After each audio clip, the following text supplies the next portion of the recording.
Hello, everyone. I am your host, Ryan, and welcome to another episode of Speak Up.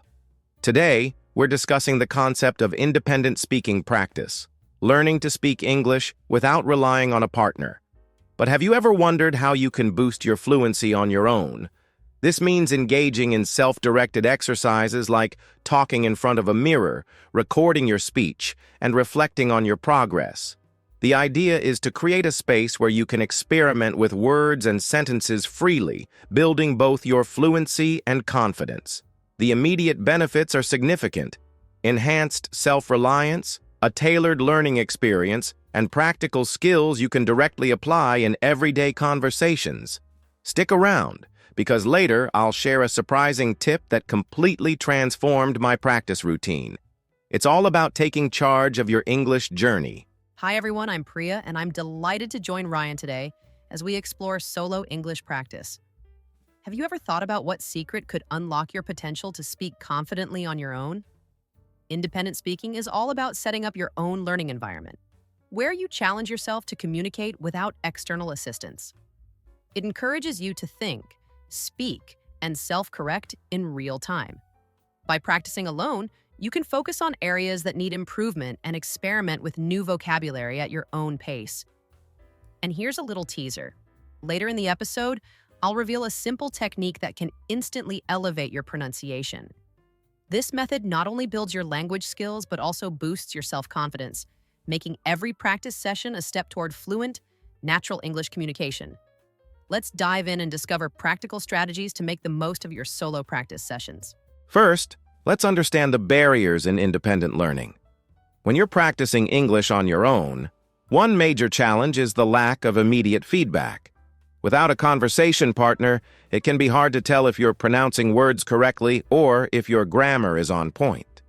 Self-doubt often creeps in, making you question whether you're truly improving or simply going in circles. Even though practicing solo has its benefits, these hurdles can make the journey seem more challenging than it really is. Recognizing these barriers is essential. It's the first step toward finding practical ways to overcome them. Absolutely, Ryan. I completely agree that understanding these barriers is crucial for anyone venturing into independent learning. Without someone to point out errors or offer encouragement, it's natural to feel uncertain about your progress. The fear of making mistakes can hold you back, and self-doubt might make you hesitant to try new expressions or vocabulary. But by acknowledging these challenges, you also open the door to strategies that can provide the feedback you need, even when you're learning on your own.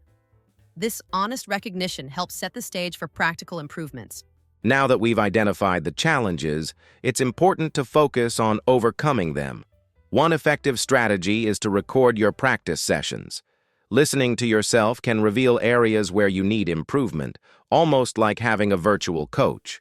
Additionally, using language apps that offer pronunciation checks or even joining online communities can help bridge the feedback gap. When you take these proactive steps, you start turning those barriers into opportunities for growth. Every correction and every bit of self-assessment becomes a stepping stone toward fluent and confident English. Exactly, Ryan. By converting obstacles into actionable steps, you empower yourself to improve continuously. Remember, every learner faces moments of self-doubt and uncertainty, but these are not roadblocks. They're part of the process. Embracing methods like self-recording and using digital tools not only refines your skills, but also builds resilience. This proactive approach transforms solitary practice into a dynamic learning experience. In our next segment, we'll dive into specific self-practice techniques that help you make the most of your solo sessions. Stay tuned as we continue this journey to enhance your English speaking skills. Now that we've talked about the common barriers in independent learning, let's move one step forward: creating an optimized practice environment. This part is really important. When you're learning alone, your surroundings can either help you or distract you. That's why having a dedicated space for your English practice makes a big difference. It doesn't have to be fancy. Even a quiet corner in your room can work. The key is to train your brain to know, this is my English time. When you step into that space, your focus automatically shifts, and you start taking your practice more seriously. That's right, Ryan. Your environment plays a big role in how well you learn. If your space is noisy or full of distractions, your mind will keep drifting away. So try to keep your phone on silent, turn off unnecessary notifications, and let the people around you know you're practicing. Another great tip is to keep your tools ready, like a notebook, dictionary app, or voice recorder. When everything is set, your practice becomes smoother and more productive. You don't waste time looking for things, and that small change can really boost your focus and motivation. Yes, and another important piece is setting clear practice hours. If you wait for the perfect time, it might never come. So instead, choose a fixed time daily, even if it's just 15 or 20 minutes. This habit trains your brain to expect practice at that hour, just like brushing your teeth or having tea. Over time, you'll start noticing that your fluency improves simply because you're consistent. The goal isn't to practice all day, it's to practice with focus and purpose, even if it's just a short session. Exactly. When you set that routine, your brain becomes more active and ready during those hours. And don't forget to make your space a little inspiring, too. Maybe add a small motivational quote or stick a list of your new vocabulary words nearby. A positive space helps build positive energy. When you enjoy your surroundings, you'll actually look forward to practice instead of avoiding it. So, in the next part, we'll talk about some powerful solo speaking techniques you can start using in that environment. Trust me, this is where the real progress begins, so stay with us. All right, now that we've set up the perfect environment, it's time to talk about one of my favorite parts, self-dialogue techniques for fluency. When you're learning without a partner, one of the most effective things you can do is talk to yourself. Sounds funny, right? But it really works. Start with mirror exercises. Just stand in front of a mirror and speak. Describe your day, talk about a topic you like, or pretend you're having a conversation with someone. Watching yourself speak not only boosts confidence, but also helps you notice your expressions, body language, and clarity. I totally agree, Ryan. Mirror speaking is a powerful tool, but here's another one, self-recording. It might feel awkward at first, but when you record your voice and listen to it, you get a much clearer idea of your pronunciation, pace, and tone. You'll hear things you didn't even realize you were doing. Maybe you're speaking too fast, using the same word too often, or mispronouncing certain sounds. Once you hear it, you can fix it. Over time, these small adjustments help you sound smoother and more natural. Exactly. And the goal here is reflective practice. That means after you speak or record something, don't just move on. Take a moment to think, did I speak clearly? Did I use the right words? Where can I improve? This reflection helps you become your own coach. You start catching your mistakes and correcting them in real time, which builds true fluency. And guess what? The more you reflect, the faster your confidence grows. That's such a great point, Ryan. Reflection turns a simple speaking session into real progress. And remember, it doesn't have to be perfect. The idea is to speak freely, make mistakes, and learn from them. These techniques, mirror speaking and self-recording, help you hear your own voice in English, which is powerful. In the next segment, we'll take this even further with practical tools and routines that support your solo learning. So stay with us. Some of the best tips are coming up next. Now let's talk about something that can make solo learning even more powerful: digital language tools. We live in a time where technology can be your personal English coach. There are so many great apps out there like Duolingo, Elsa Speak, Hello English, and BBC Learning English. These apps help you improve vocabulary, grammar, and even pronunciation. Some of them use speech recognition software to analyze your speaking and give instant feedback. That means you're not really alone. You have a smart tool guiding you every step of the way. Absolutely, Ryan. These tools are like having a mini language lab in your pocket. One of my favorites is ELSA Speak. It listens to how you pronounce each word and shows you exactly where you need improvement. Another great option is Google Assistant or Siri. Just start talking to your device in English, ask questions, give commands. It might seem small, but it builds fluency.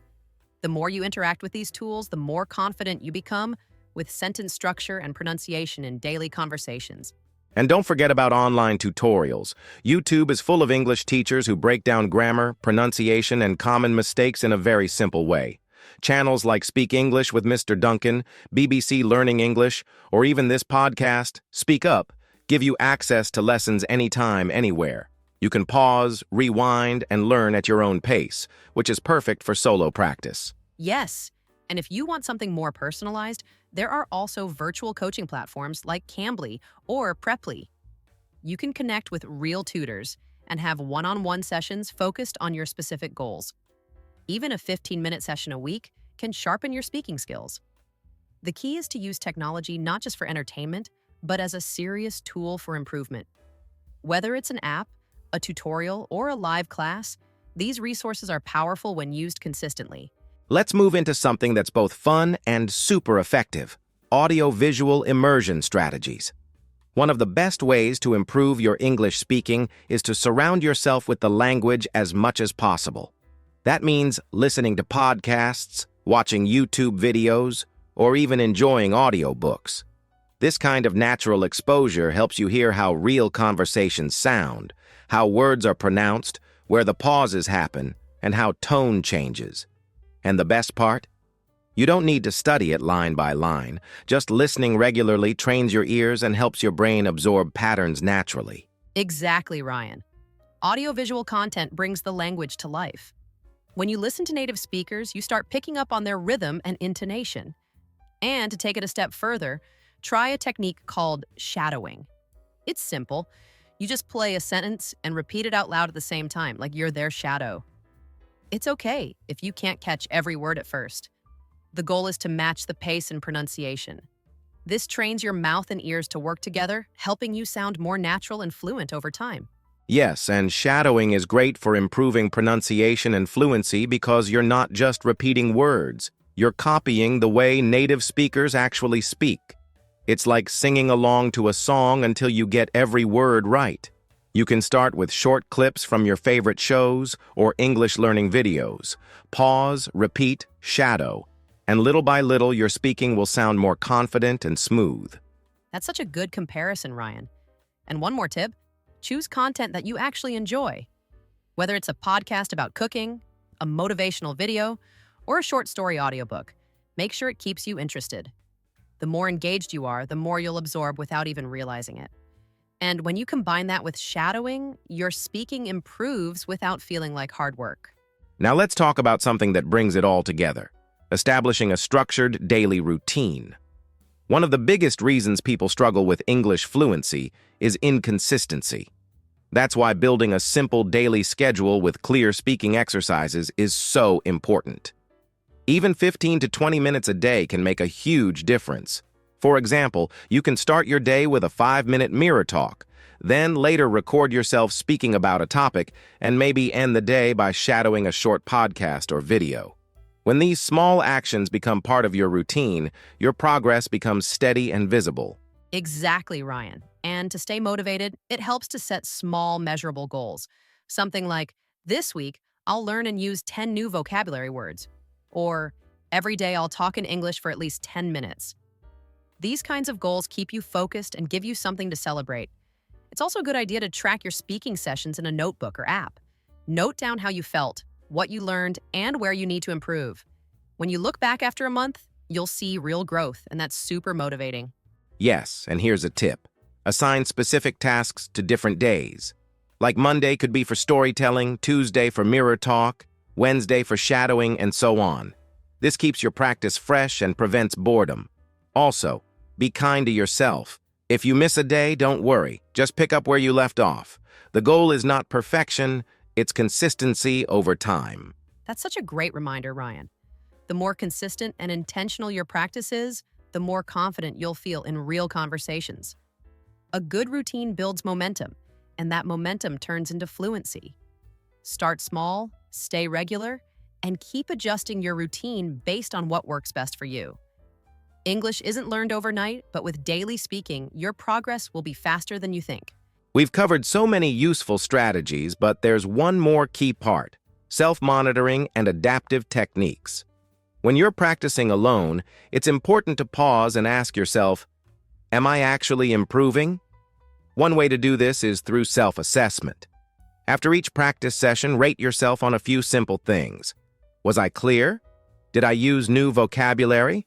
Did I speak without too many pauses? These small check-ins help you understand where you're getting stronger and where you still need to grow. Right, Ryan. And you can even keep a weekly progress log. Write down what you practiced, what felt easy, and what was challenging.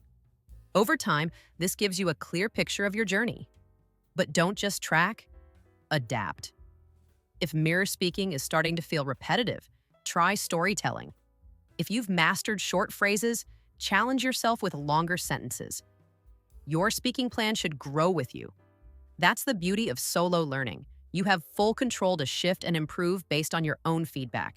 And sometimes, even the smallest changes make a big difference.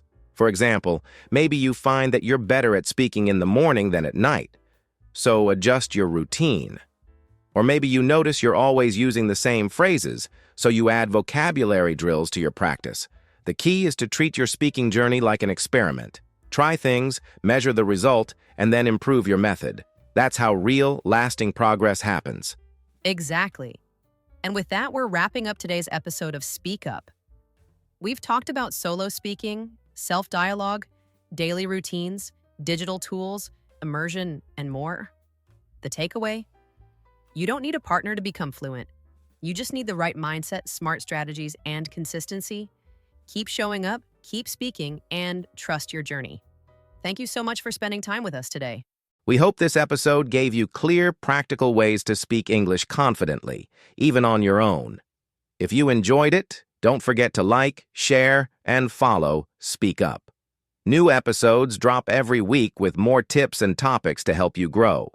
Until next time, keep practicing, keep improving, and as always, keep speaking up.